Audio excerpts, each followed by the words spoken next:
Hi, thanks for joining us. I'm Stephanie with the Women's Empowerment Network, and I am here today with a very special guest and an old friend, Trisha Blanchet. She is an author and a nonprofit founder and a very inspirational woman that I am proud to know. So Oh, thank you I'm so proud much to for know joining. you, Oh. Stephanie. So, Trish, I'm going to start embarrassing her right off the bat. I creeped on her nonprofits page and got in. I didn't have to do any homework here, so I have a nice little, just couple of highlights from her bio. Trisha founded, and I'm going to paraphrase some of this. She founded Operation Delta Dog in 2013, which is a nonprofit that pairs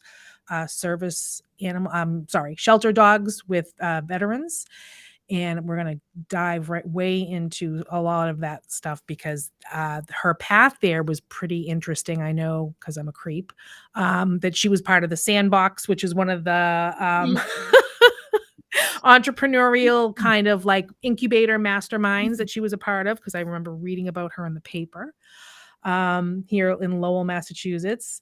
She's also a former newspaper reporter. She's the author of six books and now probably seven or right. So I wasn't sure if there's one in between. We're going to get into all of these things. She has a master's from Newhouse School at Syracuse. She wrote an award-winning humor column for the Lowell Sun, and she has a long list of volunteering here for the New England Wildlife Center, the Women's Center of Greater Danbury, the Audubon Society. And so she is an all around fabulous lady. Trisha, thank you so much. I'm so happy to be talking to you today. Thank you for having me. So I let's have to say, I follow you very heavily on Facebook and all that you do. And I talk about it all the time with my other women friends, and we all find it very inspirational. oh, And thank you for doing it. thank you. Thank you. So now I'm embarrassed. All right. So let's talk about your first I'm sure it wasn't the first, but your first big kind of public venture, the kind of thing that got your name out there and when people started hearing about you, because I know you had would that be Operation Delta Dog, or were you writing the humor columns before that? Well, I wrote the dog books before that. They Right. were Okay. travel books for people that want to travel with their dog. I don't know if I got my name out there very much, but the books were out, they existed. And then unfortunately, this thing called the internet took off right after that. So no one really needed to buy the books because they could find it all online shortly after that happened. But the books are still out there. You can still get them. Mhm. And I find it helpful because I do like to bring my dog everywhere I go. So, but that was sort of the first thing. And then the little Sun column when my kids were little, that was called Mommy Confidential. I remember reading that. Very good. Very funny. It was I think one of the standouts of the paper. It really was. I always looked forward to reading it. So I It appreciate was that. fun. It just kept me sane. Yeah. I had two little ones and losing my ever loving mind, as anyone with little ones will tell you. So it was just something to keep me focused, really. It was fun. So let's talk about Operation Delta Dog. What an incredible idea, and what a way to combine, what you know and what you love and what you care about. I love the way it all came together. Can you talk a little bit about that? Yeah, I guess I'd always been sort of fascinated with service dogs. And whenever I would see a documentary or something on that topic, I would be completely enthralled, even when we were kids. Stephanie and I went to high school together. So when we were kids, I mean, together, um, I would always love that sort of thing. And I'm like, oh, but how do you get a job doing that sort of thing? I had no idea. Then just forgot about it.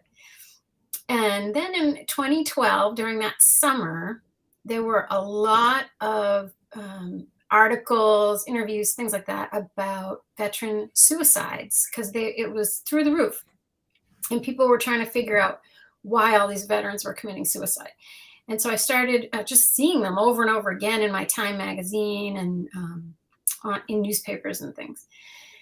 And I kept seeing people talk about these invisible disabilities, which I didn't really know anything about, meaning PTSD and brain injury, or TBI, traumatic brain injury. And those two things in combination were really causing a lot of these problems because the veterans would come home, they would look normal, they didn't have outward injuries, so everyone thought they were okay, but they were not okay, obviously. So I started looking into it because my dad's a veteran, and I was raised on, when I was very young, I was raised on Army bases. I was an Army brat. So the whole concept was familiar to me. And I heard that service dogs could really help because they ground you, they keep you focused, they give you something to care for, and they also help you with everyday tasks, particularly with brain injury. That can be really helpful. So I just started looking, I said, oh, this is so fascinating. I've always been fascinated by this topic. And I just wanted to find a local organization that was doing it so I could volunteer maybe or write a check or do something like that. And there was nothing. And I found them in California, Texas, Washington State, I think, like all over, very far away places. But I knew there were a lot of veterans here in New England. And it just seemed crazy to me that there was no organization doing this. So it just sort of ate at me. And I just went, oh, I guess I have to do it. If I really want it to exist, I guess I have to do it. Which was crazy because I am not a dog trainer. I am not a psychiatrist. I am not a business person. I was a journalist. I didn't know anything about any of this stuff. So I thought, this is nuts. I can't do this. And then I heard about that thing you just mentioned, the sandbox. It was at the time called Merrimack Valley Sandbox. And it was created to help local people here in the Merrimack Valley start up businesses or nonprofits. It's now called E4All, in case anyone's interested, which is short for Entrepreneurship for All, E4All. And they have lots of locations now. So if anyone listening is interested in starting a business or a nonprofit, even the smallest thing, they're super helpful. So I highly recommend that. So anyway, they were brand new at the time. And someone told me they were having this thing called a pitch contest where they give you a microphone in 3 minutes and you pitch an idea to a room full of people. And I thought, all right, I'll do that. Like, that's one small thing I can do.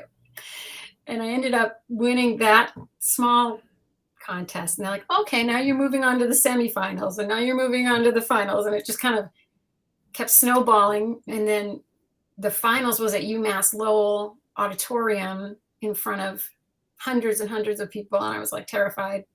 And I 3 minutes on my microphone. And at the end, they handed me a check for $10,000 and told me I won the whole thing. Oh my God. I really wasn't prepared. I wasn't expecting it. I wasn't prepared for that. And I thought, well, now I have this $10,000. I have to do it. So that just sort of was the motivating. Now I'm screwed. I really got to do this. Now I got to put my money where my mouth was and do something. So that was 10 years ago in 2013. Amazing. And here we are. We're still in business. Thank God. And COVID didn't help. A lot of things haven't helped. But people just continue to be generous and offer their time and money. And we have an incredible staff that is so dedicated and hardworking. And they don't get paid nearly what they're worth, of course. So we constantly struggle with those sorts of things. But all in all, just really fulfilling and a wonderful experience. That's incredible. So how many service dog and veteran teams have you paired up so far? Do you know? I think right now we're at more than 60. So there have been 60 dogs. So all of our dogs are rescued from shelters, I should say. We have a dual mission to help the animals as well as the people. So we've placed 60 rescue dogs with more than 60 veterans at this point. That's incredible. Which is crazy to me. Like, blows my mind. Yeah. It's a big number. And I remember, I don't know if you remember this, I ran into one of your dogs out in the wild just by happenstance in a doctor's office waiting. Right. It was just the funniest. And I had just read about, because the dog's veteran was on like WZLX or something like that. And I had seen it. And then I saw the dog and I was like, oh my God, you're famous. You're a famous dog. Was it that little yellow one? Yes. Yep. Cute. So, Operation Delta Dog holds all kinds of. They have the walk and wag for veterans. They have a number of different ways you can get involved. So, what I'll do is we'll put all the links in there if you want to find out more about their mission. And they're Okay. still going strong, still accepting applications. Is how long is the wait right now? Is there a long It wait for? varies. I won't lie, COVID sort of Oh decimated yeah. us because all of our fundraising was done in person at events and we couldn't do anything. Hmm. And people just, it was such a hard time. Everyone was struggling and is still struggling financially. So just getting donations continues to be a challenge. We're doing something new this year. We're having a 10-year anniversary gala in June. So we're hoping that will raise some funds. I shouldn't say gala, more of a celebration. Hmm. And we always do our walk and ride for veterans in November near Veterans Day.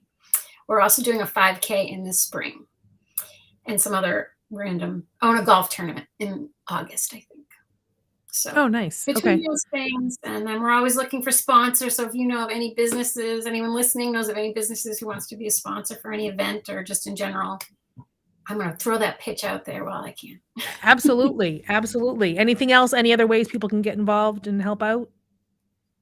We can always use fosters because sometimes there's a great rescue dog that we can tell is going to be an incredible service dog, but they're just too young because we don't start training till about 1. So Hmm. sometimes we need just temporary homes for dogs so we can rescue them, but have them get a tiny bit older. It's usually a Okay. matter of months, really, but so they're always looking for that too. Amazing. So that's 10 years now. So in the meantime, you continued writing and now you are the author of a trilogy. We'll want to talk more about that, about your new book, your Not a book that trilogy debuted yet. last year. And Almost, it's ah, almost a trilogy. I don't know if you can see the poster over there. yes, That's in the the background there. normal Yep. job, but yeah. So Herrick's End is book 1. Herrick's Lie, which is that little blue book over my shoulder there, Hmm. is book 2. That comes out in March. And then I'm frantically working on Herrick's Key, which is book 3. And don't tell anyone, but was already due and has not yet been turned in. So Oh. trying to finish that one. It's a bit harder than it was with book 1 because when you're doing book 1, that's all you're doing. But now I'm trying to promote book 1 and edit book 2 and write book 3. So Yeah. the Yeah. whole trilogy thing I didn't think through, I think. But I work with Tiny Fox Press, which is this very small, as you can guess from the name, publisher. And they only do sci-fi fantasy books. So they've been great. They sort of got it right from the beginning, the humor of it. It's kind of a weird, humorous fantasy thing. And the story is about a shy guy from Boston who finds himself sucked into a dangerous magical world below the city when he goes in search of a missing friend from his weight loss support group. So there's a lot of humor and it's lighthearted, but it's also deals with pretty serious issues that were inspired by my work at a domestic violence center when I lived in Connecticut. So Yes, there's some that was domestic actually violence. I was Yeah. actually gonna ask you about that because so when I saw you with the reading, that was something that you mentioned. I thought it was pretty interesting. If you want to tell people kind of that the inspiration for sort of Ollie's journey and where you got that from. Yeah. So when I worked at this domestic violence center, I really had to educate myself on the issues because I learned as I went, basically, because I'm very fortunate not to have lived through these issues myself. Um, and we had like a secret location where we brought people who were victims and were hiding from someone who was abusing them. And there's this like underground network all throughout America, and it's still there now. And no one really talks about it because it's underground. But if you are suffering from any type of domestic violence, you can go to women's center, domestic violence center, and they will help you. And if you do want to kind of hide, they will help you do that. And I didn't know about any of this stuff, and it was really interesting to me. And I enjoyed my work there, but I found it very frustrating because what I noticed was that the the victims had to leave. The victims had to restart their lives. They had to leave their Mhm. pets, they had to leave their jobs, they had to leave their friends, their family to hide from this perpetrator who gave up nothing. Really, the Mhm. restraining orders didn't work. Those things didn't work. And the abusers were they just move on to their next victim, like no big deal. And I just didn't see the system working. And I found it really, really frustrating. And then, when I was trying to come up with ideas for my next novel, it just sort of got me thinking, what if instead of this metaphorical underground, there was an actual underground below Boston? Um, and what if victims could choose revenge? What if they could say, instead of leaving, I'm going to take revenge on this person? And it was really just a revenge fantasy kind of a thing, but then it spiraled from there. And, is that the right thing to do? Probably not, but it might be fun to write about. Yeah. And then have our character grapple with those issues. What is revenge the right thing to do? What is justice? What is revenge? Are they the same? Are they not the Mhm. same? So he has to confront those issues in a really strange way because he's obviously sucked into a magical world. But I wanted it to feel like a video game. I wanted it to be very fast moving. My husband and I love to play video games. So I just wanted to have that kind of roller coaster ride feeling to it, but also touch on those important issues as well. Yes, and I love the fact that, how much, Boston is, in the early parts of the novel are woven in, that they're relatable places. You wanna talk more about that, about some of the maybe the homework you did in researching, where was Ollie gonna go and what kind of landmarks was he going to hit? It was really tough research because I had to go to the North End and eat a lot. It was really hard. Bakery after bakery. So the reason it ended up being set there is because he was in a weight loss support group and he struggled with his self-confidence and his weight issues. And I thought to myself, where's the worst? Because you always want to give your character the worst possible everything to deal with. Where is the worst possible place for a person who struggles with eating to live? And to me, that is the North End of Boston because I'm half Italian and that's like my grandmother's from the North End and I could just wander and eat those streets for days and days and days. I actually did the research. There's almost 100 restaurants, bakeries, cafes, you name it, cheese shop in that tiny little area of what, Wow. 15 streets. Mhm. So the tourists love it, but the locals love it too. So that's where he ended up. So I had to go many, many times, So which was Jessica had really a comment here, she said, "The overlap with the Freedom Trail was so slick." mm. Yeah, the Freedom Trail turns out to be the portal to the magical underworld because I love the play on words, freedom, and then he goes to a place where your freedom is taken away. So I thought that was kind Mhm. of fun. And I never noticed till I started working on this that the Freedom Trail has these beautiful medallions in the ground.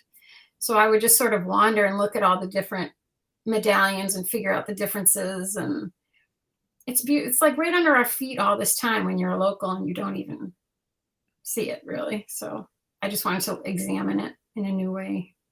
Mhm. Yeah, that's true, and it's true when when you're around it, it doesn't it 'cause I remember when I was reading, I was like, "I don't remember seeing those. I'm gonna have to go on a Exactly. Freedom Trail tour," which I'm sure I probably have, but I don't recall seeing them. So where do you get your ideas from? Is it all drawn from personal experience? Do things come to you in the shower? When you have, like, that epiphany for an idea, what's typically going on for you?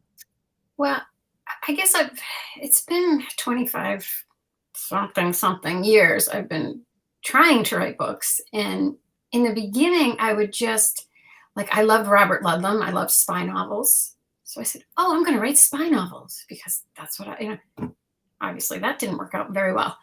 And then I would read like funny women's thrillers or something. And I said, oh, I'm going to write women's thrillers. And I would try that. And it just never quite felt right. It never quite worked. And then I just I didn't have much success. I couldn't get an agent. I couldn't get publishers. I kept trying things and never had much success.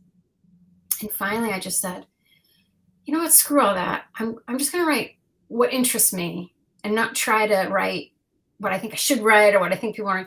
So I'm like, I just like weird, wacky, magical witch stuff. Like, that's just what I like. I don't know why. So I'm like, nobody's going to read it anyway. So I'm just going to write exactly what I would want to read. And Amazing. Sure enough, that's the one that I got an agent and a publisher and all those things. So it's just a good lesson to like not try to be someone else. Just be yourself, even if it's weird. And I said, even if only 5 people ever read this book, it's true to what I wanted to do. And that was what mattered in the end, I guess. I just didn't care anymore. Well, I think for creatives, it's a tough road because you hear things like you have to niche, right? You have to niche down. So that's what you're going to do. Spy novels or, funny women's books and sometimes you need to create your own niche, which is right. And challenging. It's like right. Yeah. But I think it's a hard thing because when you're trying to make a living off of something that you're passionate about, that you love doing, it becomes infinitely harder. Yes. So, Jessica had a question here. Jessica would like to know, what's your writing process like? Very sporadic. I have 2 kids. They're now teenagers, so it's a little easier now. I do get long stretches. But I write in the car. Like, my daughter rides horses, and it's a 3-hour thing a few times a week. So I will park the car, she will go in, do her thing, and I will sit in the parking lot for 3 hours in my car. It's nothing glamorous. I will write in the mornings, usually when I wake up, because I find I'm a crazy dreamer, and I usually remember my dreams, and my brain's all fired when I wake up. So that's a good time for me to do it. But then I get interrupted all day long with, Operation Delta Dog things, or I also work for an initiative called A Mighty Blaze. So those things come up during the day. And then I've just gotten good at putting it down, picking it up, putting it down, picking it up. You can't be precious about it, at least in my world. You can't say, oh, I can only have 8 hours of uninterrupted. I hear some writers say that. I'm like, I wish I had that. No, that's not an option. So I'll do an hour here, an hour there, 3 hours, whatever I can get, night, morning, weekends. It's kind of crazy. There's no particular. I don't need a particular chair or a light or anything. Check into a special hotel for, a couple of months. I love when you read that. You're like, sure. Everyone can do that. Exactly. My cabin in the woods. My writing cabin. Yes, there you go. So there's some retirement goals for you. Yeah. So how do you, when you say, I'm obviously having a family and in all these endeavors, it's a ton of responsibility. How do you, find balance? How do you figure it all out? Or where do you feel like there are areas that are just you can say, this has to go. It's not important. How does that work into it? When I figure it out, I'll let you know. But honestly, I don't cook or clean. It's like, sorry, I just don't. I'm not into it. I don't care that much. I'll eat a bowl of cereal for dinner. I'm just not into any of those sorts of things. I probably should be. I should clean the house more often. I don't know. My mom had a friend growing up in Burlington who died very young of cancer. And they were good friends. They would hang out at the pool. And the woman just, when she was dying, she said to my mother, I wish I'd spent a lot less time, A, worrying about my weight, and B, cleaning my house because I could have that time back. So that always kind of stuck with me. Yeah. So I just don't sweat that kind of stuff. When company's coming, I clean really quickly. Right. But otherwise, it's just not a priority. Right. So I mean, that's part of, I think. I was gonna say, I think, that's part of the messaging that women get is that, you're supposed to care about these things and they're supposed to be Yeah. priorities for you. So it's important, I think, for other women to hear from someone like you that says, here are the things that I do and here are the things that I don't. I don't do these things and Yeah. I can't. So this is, Oh, what you're no. doing is Well, more important. Hmm? the gardening and the landscaping and like I just keep it. My husband and I, we keep it so that nobody's calling the cops about our, you know, the lawn Yeah. gets mowed and things get trimmed. But I used to, oh my gosh, plant special flowers every season and Mhm. design garden. Now that's all just gone because I just Yeah. like you say, some things have to go Right, and right. it's just not the priority right now. So Well, I sorry, think that's where neighbors. no, I think that's where a lot of people struggle though, is they kind of they're not sure, what are the things that are okay to let go of and what are the things that aren't. Yeah, And I think hearing from people that are passionate and excited about the things that they are doing all of a sudden, like for you, right? If you weren't, I think about like this, if it wasn't something that was so exciting to you, you maybe would be more worried about it. But you're like, when you're passionate about it, it just yeah, it makes it an easy choice. I guess yes. that's kind of what I'm getting at. And so I have a question just because I like to ask everyone this question, and it's a good time to ask it, is what do you feel like it is inside you? What is the emotion that you feel like compels you to do these things and make goals for yourself and go beyond, marriage, house, kids, sort of the preconceived Yeah. ideas of what women should be doing? Gosh, I don't know. I've just always loved to tell story. I just always love words, I guess. Just everything about Mhm. words. Like I can read a cereal box and just be fascinated. I don't know why I'm talking so much about cereal right now, but um, really just anything, any doctor's office waiting room, I will devour every magazine. So I went into that sort of field, tried to be a newspaper journalist, but realized that's not what I love. Like the chasing of car crash victims and getting quotes and things like that was not my cup of tea. Mhm. Um, I just get excited about, I have this idea like, oh my gosh, what if this guy, he was in a support group and a friend of his went missing. I wonder what happened to her. And it just turns and turns and turns. And I've tried to quit many times. When I started Delta Dog, I tried to quit writing because I said, you can't do this. You can't do everything. You can't do it both.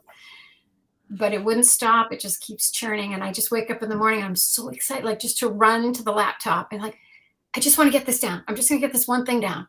And then before I know Mhm. it, 2 hours have passed. I think that's how you know when you found what you really enjoy. I have friends who love to paint. I have friends who love to knit. I have friends who love to craft, whatever it is, and they just get an idea for it and they can't wait to go do it. And I just find it inspiring when people just follow that thing because you kind of know it Mhm. in your gut. When you see it, you just kind of know it. And it doesn't have to be anything special or fancy. It can be just whatever compels you. Scrapbooking, Yep. planning family outings, whatever happens. So, I have one question we can end with here. So, if you were to, have knowing what you know and having to have the ability to continue on, even though maybe it wasn't going your way, and you continue to try, exploring what was right for you with your writing. If you could go back in time and tell the younger version of yourself, give her a piece of advice or wisdom or, something to, keep her Mm. on the path, what would it be? It was funny you say this because I was just thinking about our high school had a graphic design class. I don't know if you took that one. I did. I Yep. took it and I did. They told us to pick a quote or a blurb or something and make like a graphic Mhm. representation of it. So I picked the police song "Murder by Numbers," and it was about murder. The whole thing was about how murder is great, and I just thought it was so cool, and I got in trouble for it because they're like, why are you writing about murder? And I was like, oh my God, I thought there was something wrong with me.